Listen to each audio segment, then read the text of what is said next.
السلام علیکم۔ تو آئیے آج سنتے ہیں ایک خوفناک، دل کو دہلا دینے والی سچی کہانی، نیلی کوٹھی میں وہ خبیث جنات۔ حیا کی گاؤں جانے والی بس چھوٹ چکی تھی اور دوسری بس کے آنے میں کافی ٹائم تھا۔ اچانک اسے روشنی کے ننھے ننھے بلبلے نظر آنے لگے۔ وہ ہمت کر کے ان کی جانب بڑھتی چلی گئی۔ بالآخر وہ روشنیوں کے اس مسکن تک پہنچ ہی گئی۔ وہ ایک بہت بڑی عمارت تھی جس کا نقشہ اہرام مصر کی طرز پر بنایا گیا تھا۔ تکونی سائز کی وہ عمارت روشنیوں میں نہائی ہوئی تھی۔ حیرت انگیز بات یہ کہ اس عمارت پر گہرے نیلے رنگ کا پینٹ کیا گیا تھا۔ سفید روشنیوں میں نہائی ہوئی نیلے کانچ جیسی عمارت بہت پروقار منظر پیش کر رہی تھی۔ اس عمارت کے آگے کھڑی ہوئی وہ ایک حقیر سا کیڑا لگ رہی تھی۔ اندر داخل ہونے پر وہ بھی غور کر رہی تھی کہ ایک کان پھاڑ دینے والی چرچراہٹ کے ساتھ زنگ آلود گیٹ کھلنا شروع ہو گیا۔ اچانک کئی بھیڑیوں کی آوازوں نے فضا میں خوف کا رعد کھولنا شروع کر دیا۔ وہ گیٹ کے عین سامنے کھڑی ہوئی تھی اور گیٹ بالآخر خود بخود کھل گیا۔ عمارت کا اندرونی منظر اور زیادہ سحر انگیز تھا۔ اندر ایک بہت بڑا الو کے سائز کا فوارہ نصب تھا جس کی چونچ اور آنکھوں سے پانی کی موٹی موٹی دھاریں نکل رہی تھی۔ عمارت میں کسی ذی روح کا وجود تک نہیں تھا۔ وہ بھی چاروں طرف دیکھ ہی رہی تھی کہ لائٹ چلی گئی اور پوری عمارت اندھیرے میں ڈوب گئی۔ چاروں طرف ایک ہولناک سناٹا طاری ہو چکا تھا۔ اس نے اچانک باہر نکلنے کی کوشش کی تو اندھیری کی وجہ سے کونے میں رکھے ہوئے گلدان سے ٹکرا گئی۔ گلدان اس کے سر سے اس زور سے ٹکرایا کہ اسے اپنے چاروں طرف تارے نظر آنے لگے۔ بالوں سے بہتی ہوئی نمی سے احساس ہو رہا تھا کہ چوٹ گہری ہونے کی وجہ سے خون بھی بہہ رہا ہے۔ گھٹا ٹوپ اندھیرے کی وجہ سے اسے کمرے سے باہر نکلنے کا راستہ بھی نہیں مل رہا تھا۔ خوف کی وجہ سے اس کی سانس پھول رہی تھی۔ کافی دیر بعد چاند اپنی پوری جوبن پر تھا۔ کھڑکی سے چاند کی روشنی چھن چھن کر اندر آ رہی تھی۔ اس کو ایسا لگا کہ اس کے پیچھے کوئی کھڑا ہے اور لمبے لمبے سانس لے رہا ہے۔ اس سے پہلے کہ وہ مڑ کر پیچھے دیکھتی اسے چھن چھن کی آوازیں آنے لگیں۔ وہ بہت بھاری آواز تھی، جیسے کسی نے بہت بڑے بڑے اور بھاری گھنگرو باندھ رکھے ہوں۔ ابھی وہ اسی بات پر غور کر رہی تھی کہ اسے اپنے پیچھے کھڑکی کے دوسری طرف کسی اور وجود کا احساس ہوا۔ اس نے اپنا رخ کھڑکی کی طرف پھیرا تو جیسے اس کی آنکھیں پھترا گئی۔ کوئی موٹی سی لڑکی تھی جس نے اپنے بال کھلے چھوڑ رکھے تھے۔ اس کی گردن اکڑی ہوئی اور ضرورت سے کچھ زیادہ ہی لمبی تھی۔ وہ ایک ٹک دیکھتی ہوئی سامنے چلتی چلی جا رہی تھی۔ اس کی آنکھیں پتھرائی ہوئی تھی۔ چلتے ہوئے جو ہی اس کی شال کھڑکی کے شیشے سے ٹکرائی تو شیشے میں وہی باریک سی درار پڑ گئی، جیسے وہ اس لڑکی کے وجود کا احساس سہ نہ سکا ہو۔ وہ لڑکی حیا کی موجودگی سے یکسر لا علم تھی۔ حیا کے تو جیسے بدن میں کاٹو تو لہو نہیں۔ وہ جلد جلد یہاں سے نکل جانا چاہتی تھی، مگر اب پھر ایسا اندھیرا اس کے لیے سب سے بڑی رکاوٹ تھا۔ وہ سمت کے اندازے لگاتی ہوئی کمرے سے باہر نکلنے میں کامیاب ہو ہی گئی۔ باہر بھی ہولناک اندھیرا اس کا منتظر تھا۔ ڈر کے مارے اس کی آنکھوں سے آنسو جاری ہو گئے۔ پایلوں کی آواز پھر سے آنے لگی۔ اب وہ بہت ڈر رہی تھی۔ وہ آواز اس کے قریب تر ہوتی جا رہی تھی۔ گھبرا کر اس نے ریلنگ پر ہاتھ رکھا اور تقریباً بھاگتے ہوئے اوپر کی سیڑھیاں چڑھنے لگی، کیونکہ چھن چھن کی آواز نیچے کی جانب سے آ رہی تھی۔ اس کے سیڑھیوں پر قدم رکھتے ہی آواز آنا بھی بند ہو گئی تھی۔ سیڑھیاں ختم ہوتے ہی اس نے اس عمارت کی دوسری منزل پر قدم رکھا اور وہیں بیٹھ کر سر جھکا کر لمبے لمبے سانس لینے لگی۔ کسی سرسراہٹ کی آواز پر اس نے جو ہی اوپر سر اٹھا کر دیکھا تو اس کی روح فنا ہو گئی۔ وہی پراسرار لڑکی اس کے اوپر جھکی اسے غور سے دیکھ رہی تھی۔ حیا فوراً پیچھے ہٹی۔ کیوں آئی ہو یہاں؟ لڑکی غصے سے دہاڑی۔ حیرت انگیز طور پر اس کے صرف ہونٹ ہل رہے تھے، باقی اس کے جسم کے اعضاء بالکل ساکت تھے۔ میں یہاں، حیا کے منہ سے الفاظ نہیں نکل رہے تھے۔ اس کا حلق بالکل خشک ہو گیا تھا۔ وہ الٹے قدموں چلنے لگی۔ اچانک ہی اسے اپنی گردن پر کسی شے کا احساس ہوا۔ وہ کوئی غیر انسانی پنجہ تھا، سیاہ گھنے بالوں سے بھرا ہوا۔ دیکھتے ہی دیکھتے اس پنجے نے اس کی گردن کو پکڑنا شروع کر دیا سختی سے۔ حیا کی آنکھیں باہر کو ابلنے لگی۔ پراسرار لڑکی بے تاثر چہرہ لیے زندگی کی آخری سانسیں لیتی حیا کو تکے جا رہی تھی۔ عین اسی لمحے گہرے سیاہ بادل چاند پر چھا گئے اور چاروں طرف اندھیرا پھیل گیا۔ بھیڑیوں نے نیند کی وادی میں جانے سے پہلے آخری بار اپنی چنگھاڑ ماری۔ کیا بارش تیز ہو گئی ہے؟ تم فوراً کسی چیز کے پیچھے ہو جاؤ۔ اگر تمہیں بخار ہو گیا تو ہمارے کنسرٹ کا تو ستیہ ناش ہو جائے گا۔ مشہور پاپ سنگر ذوالقرنین اپنے میوزیکل گروپ کی ساتھی آیوشی سے بات کر رہا تھا۔ ایک منٹ رکو آیوشی، مجھے دور کہیں سے کوئی مکان نظر آ رہا ہے، شاید مجھے وہاں کوئی پناہ مل جائے۔ اس نے فون بند کر دیا اور چھتری سنبھالتا ہوا مکان کے سمت جانے لگا۔ تقریباً دوڑ رہا تھا۔ بارش بھی آج خوب جی بھر کر برس رہی تھی۔ مکان تک پہنچتے پہنچتے بارش کا زور ٹوٹ چکا تھا اور مکان کے اندر داخل ہونے تک بارش بالکل تھم چکی تھی، تاہم ہر چیز ابھی بھی گیلی تھی۔ اندر داخل ہوتے ہی اس کا پیر اچانک پھسلا اور وہ منہ کے بل زمین پر جا گرا۔ لان کی گیلی مٹی نے اس کے سارے کپڑوں کا حشر نشر کر دیا تھا۔ اس کے گلے میں موجود سونے کی چین بھی کیچڑ میں لت پت ہو گئی تھی۔ یہ چین انتہائی مہنگی تھی۔ سونے کی زنجیر میں ہیروں سے بنا ہوا چھوٹا سا گٹار لٹک رہا تھا۔ ذوالقرنین اٹھ کر تیزی سے اس جانب گیا جہاں پر پانی کی موٹی سی دھار بہہ رہی تھی۔ اس فوارے میں اس نے اس پانی سے اپنی چین کو دھویا۔ اچانک اسے احساس ہوا کہ فوارے کے پانی سے کوئی ہاتھ اس کو اپنی طرف کھینچ رہا ہے۔ اس کے ساتھ ہی کسی کھلونے کی طرح اس کی ٹانگیں اوپر فضا میں معلق ہو گئی اور پھر پل بھر میں 6 فٹ کا وہ انسان فوارے کی عام سی گہرائی والے پانی میں غرق ہو گیا۔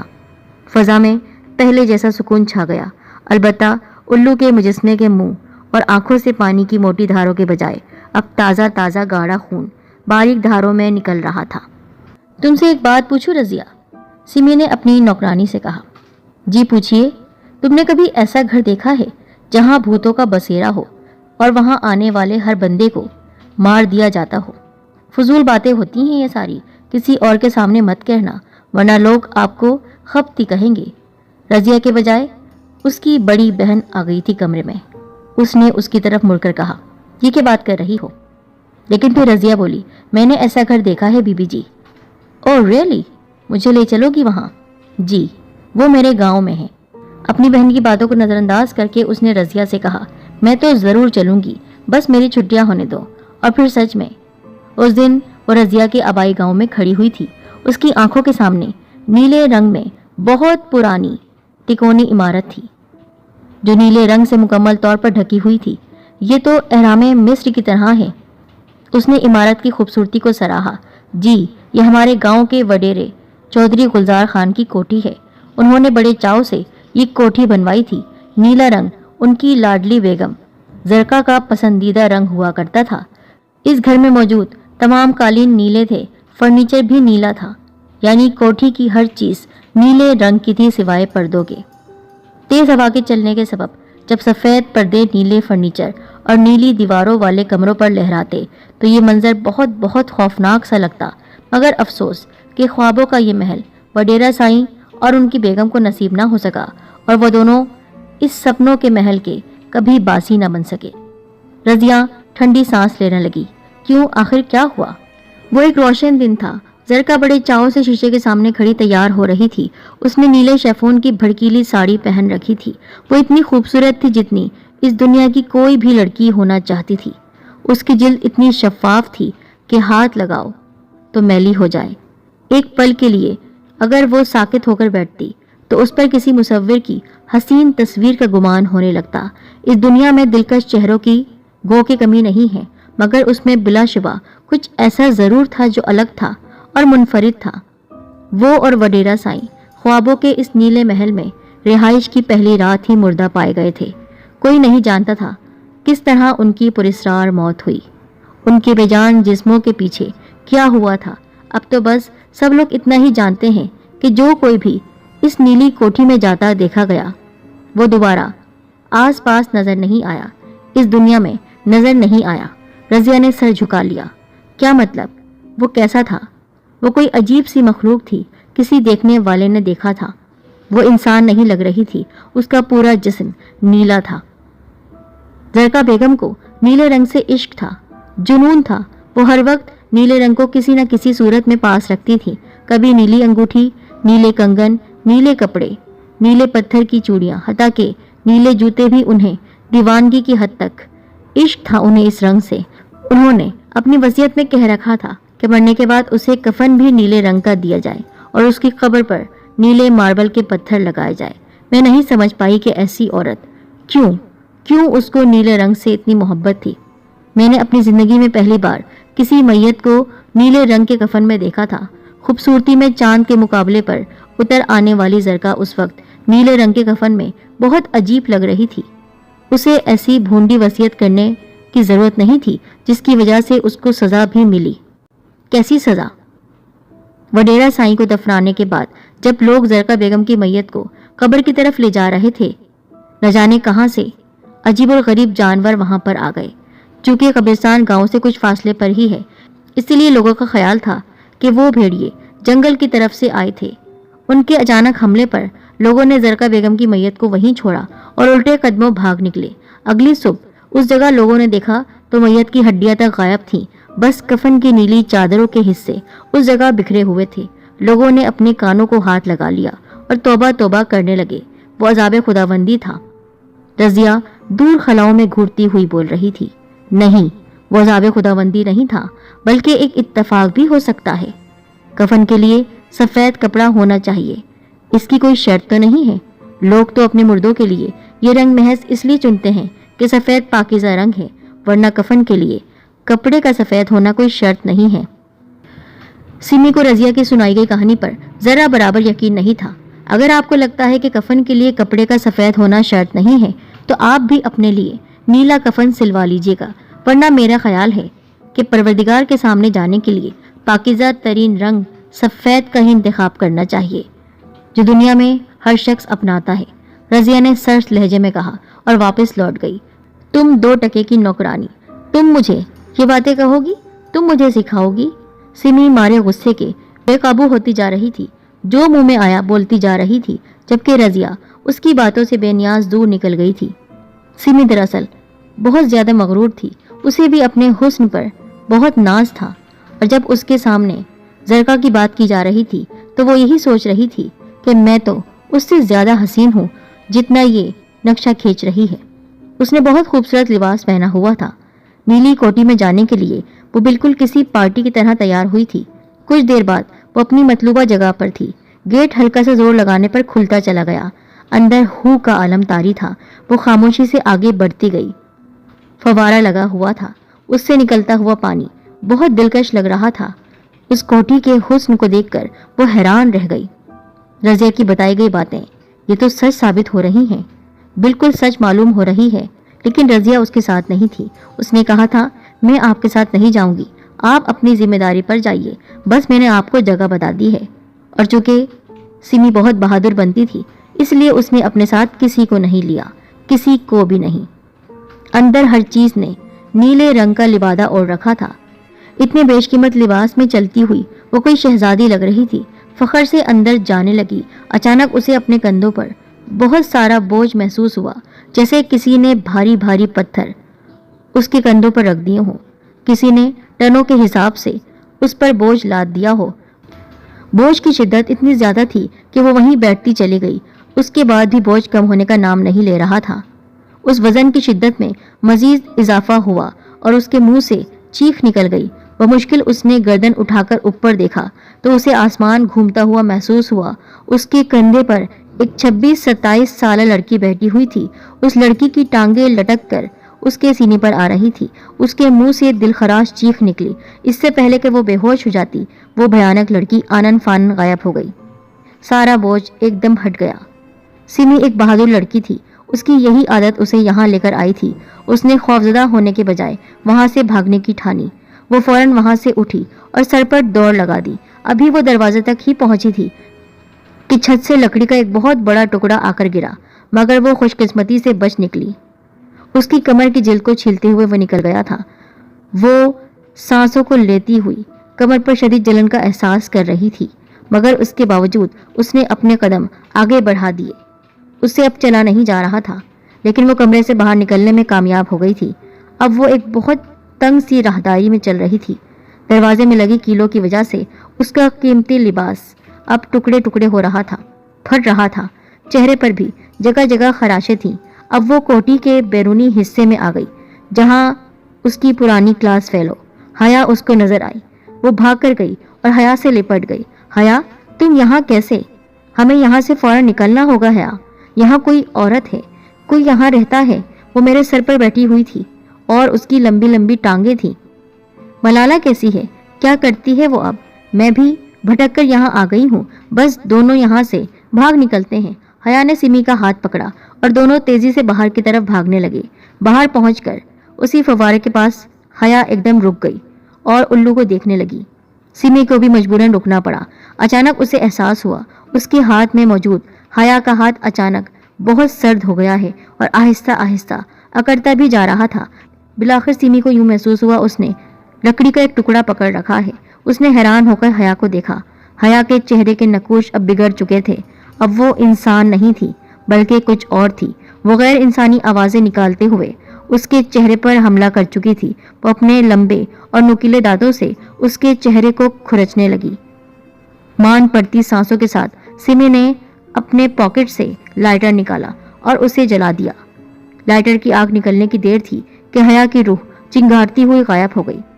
سمی کا چہرہ لہو لوہان تھا، اسے ٹھیک سے نظر بھی نہیں آ رہا تھا، مگر اس کے باوجود اس نے ہمت نہیں ہاری اور لڑکھڑاتے قدموں سے بھاگتی ہوئی گیٹ سے باہر نکلنے میں کامیاب ہو گئی۔ وہ اس حال سے بے حال ہو گئی تھی، اس کے پیر بری طرح لہو لوہان ہو گئے تھے، مگر زندگی کی چاہ اسے دوڑائی جا رہی تھی۔ بھاگتے بھاگتے وہ اس جگہ پہنچ گئی جہاں پر کچرے کا ڈھیر پڑا ہوا تھا۔ وہاں پر گر کر وہ بے ہوش ہو گئی اور پھر صبح کی روشنی میں ایک چرواہے نے اس کو دیکھا۔ وہ زندہ تھی۔ اس نے اس کو اٹھایا۔ اس چرواہے نے ہمت کر کے کوڑے کرکٹ میں دبی ہوئی اس لڑکی کو باہر نکالا۔ لڑکی میں ابھی سانس باقی تھی۔ چرواہے کے بازو کا سہارا لے کر وہ مشکل سے چل رہی تھی۔ تمہارا نام کیا ہے؟ چرواہا لڑکی سے پوچھنے لگا۔ میرا نام سمی ہے، بڑی مشکل سے بول رہی تھی سمی۔ اس کے ساتھ ہی وہ بے جان ہو کر چرواہے کے بازوؤں میں جھول گئی۔ چرواہا ایک دم گرتے گرتے سنبھلا۔ وہ ایک ٹک اس لڑکی کو دیکھے جا رہا تھا اور اس کی آنکھوں میں ایک خباثت تھی۔ کافی دیر بعد جب سمی کو ہوش آیا تو اس نے تھوڑی تھوڑی آنکھیں کھولی۔ پانی کی تیز دھاریں مسلسل اس کے اوپر گر رہی تھی۔ وہ اس فوارے کے نیچے پڑی ہوئی تھی۔ ایک دم اس نے گھبرا کر اپنی آنکھیں کھولی۔ یہ تو وہی کوٹھی ہے جہاں سے وہ رات میں بھاگ نکلی تھی۔ یہاں پر دوبارہ کیسے آ گئی میں؟ چاروں طرف نیلی کوٹھی کے در و دیوار تھے۔ اس کوٹھی کی حدود پھلانگنے والا آج تک زندہ نہیں بچ سکا، تو پھر تم کیسے زندہ بچ جاتی؟ پیچھے سے آنے والی آواز پر اس نے مڑ کر دیکھا تو وہی چرواہا کھڑا ہوا تھا۔ اس کا چہرہ بالکل بے تاثر تھا، ایسے لگتا تھا وہ مر چکا ہے، وہ کوئی بدرو ہے۔ تم بہت ہوشیار ہو، تم کیا سمجھ رہی تھی تمہیں کوئی پکڑ نہیں سکتا ہے؟ نہیں، یہاں جو ایک بار آ گیا تو پھر وہ بچ نہیں سکتا ہے، وہ لوٹ کر ادھر پھر آتا ہے۔ اب کی بار تم نہیں بچ سکتی ہو۔ پہلے ہی اس وڈیرے نے اپنی بیوی کے لیے ہماری اس جگہ پر کوٹھی تعمیر کروا کر غلطی کی تھی۔ اس کی خوبصورت بیوی اور وہ خود اس کوٹھی میں رہائش کی پہلی رات تھی، زندگی سے ہاتھ دھو بیٹھے تھے۔ یہ جگہ ہماری ہے، صرف ہماری۔ وہ آواز اس لڑکی کی تھی جسے ایک بار سمی نے اپنے کندھوں پر سوار دیکھا تھا۔ اس کے ساتھ ہی اس کو اپنے جسم میں ہزاروں سوئیاں چبھتی ہوئی محسوس ہوئی۔ اس کی گردن غیر ارادی طور پر ایک طرف کو گھومی اور کڑک کی آواز کے ساتھ ہی گردن ایک طرف لڑک گئی۔ کئی موسم آئے اور گزر گئے، نیلی کوٹھی آج بھی اپنے جاہو جلال کے ساتھ اسی طرح موجود ہے۔ لوگ آج بھی وہاں جانے سے گریز کرتے ہیں۔ اب وہاں جنگلی کبوتروں نے ڈیرے ڈال رکھے ہیں اور اللہ تعالیٰ کی بنائی ہوئی آتشی مخلوق یعنی جنات وہاں پوری شان و شوکت سے راج کر رہے ہیں۔ تو وہ نیلا انسان کوئی اور نہیں تھا، ایک جن تھا جو اس جگہ رہتا تھا۔ اس کا پورا قبیلہ تھا۔ اس وڈیرے نے اپنی بیوی زرکا کے لیے وہاں پر جو کوٹھی بنوائی تھی وہ ان کی جگہ تھی، اور پھر اسی رات انہوں نے دونوں میاں بیوی کو اسی طرح گردن توڑ کر مار دیا تھا۔ جو وہاں آتا ہے کوئی نہیں بچ پاتا ہے۔ سمی کی موت بھی ایسی ہی ہوئی۔